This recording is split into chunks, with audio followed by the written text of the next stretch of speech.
Hello, I'm Ivan Blake, the senior pastor of the Fletcher Seventh-day Adventist Church in North Carolina. It's our joy to bring you a message of hope this week. The story is of a little boy who invited his mother to go with him to the first elementary school parent-teacher conference. And to his dismay, his mother agreed to go.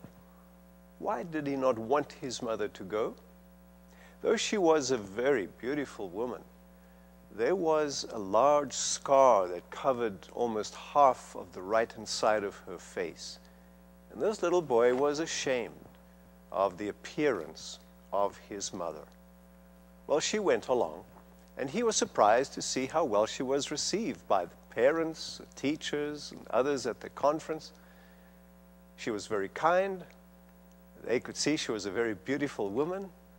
They didn't understand about the scar, but she was very well accepted. And then it was that he overheard a conversation between the teacher and his mother. And the teacher said, "Tell me, how did that scar take place?" And that's where the mother said, "I am very proud of this scar, because when my son was a little baby, the house was on fire. And as I was running to rescue him, a beam fell down from the roof. And the beam struck me on the right side of my face, knocking me down.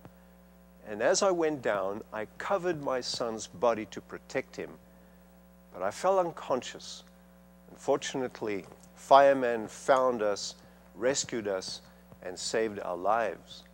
But she said, ever since then, I've had this big scar that is a reminder to me of how much I love my son.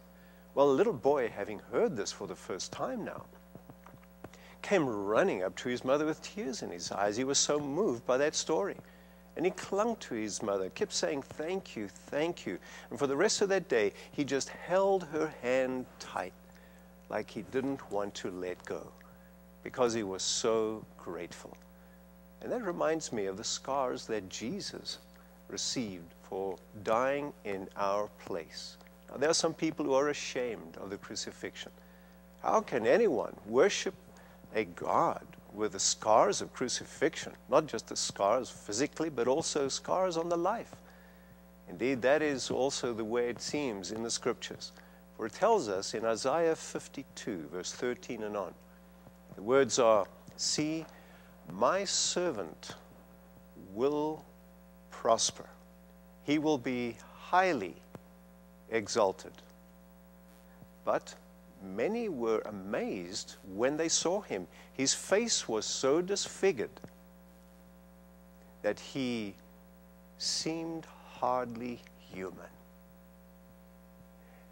And from his appearance, one could scarcely know that he was a man. And he would startle many nations.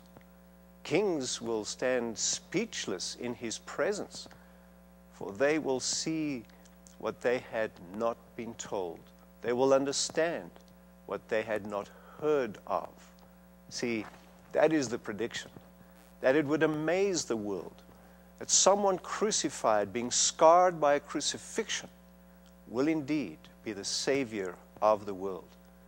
Now, when Thomas, the apostle, came to realize that those scars meant his salvation, he fell down in front of Jesus saying, "My Lord and my God." It is when I realized what the scars on Jesus means to me, that he became ugly so that he could rescue me and save my life, that I have also said, "You are my Lord and my God."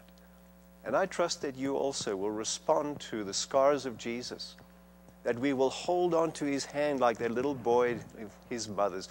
Don't want to let go, to let Jesus, by holding our hand, we holding his, lead us through life, because we are driven by the scars of Calvary. Thank you for watching. And if you would like to see and learn more about who we are and what we teach, go to our website at www at fletchersda.org. And God bless you today.